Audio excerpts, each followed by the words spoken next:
making sure the documentation is where it's documented at. So right now the documentation is in the that's like this one over here, but it's called the dysphagia screen assessment, and this is the second one is on how to do the dysphagia screen assessment.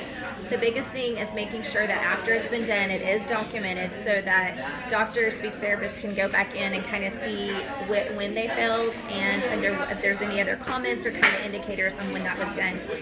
And then part of that is making sure that nurses are calling it a dysphagia screen. So in documentation, even if it's like written into the reports that it's called a dysphagia screen, so that physicians and even the speech therapists aren't thinking that one has already been done when it's called a bedside swallow evaluation, which is, we've had kind of that mix up in the past where the nurse had documented it had been done, and it was just totally a matter of vocabulary because everybody had not realizing that it wasn't the speech therapist that had done it.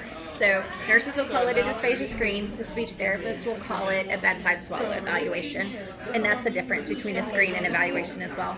The second thing is on the new IDDS terminology. So there's been some dietary changes where before we used to call it like mechanical soft, nectar thick, honey thick. Now that's actually considered numbers.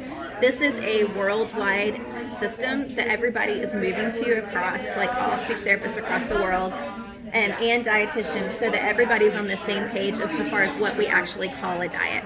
So different, even when we're buying food, it's now going to have these numbers instead of the terminology. And so we're just moving towards that kind of normalization or normalizing that data. So right now, a nectar thick liquid is called slightly thick, and it's a level 1. And then if they go to a honey thick, it's a mildly thick level 2. This is probably a given, but just saying, only the speech therapist should be making these recommendations. Nurses should be just consulting the speech therapist at that point. So they would never be required to know what to put a patient on. That's when the speech therapist would consult would come into play. These are the dysphagia screening indicators, predictors of dysphagia.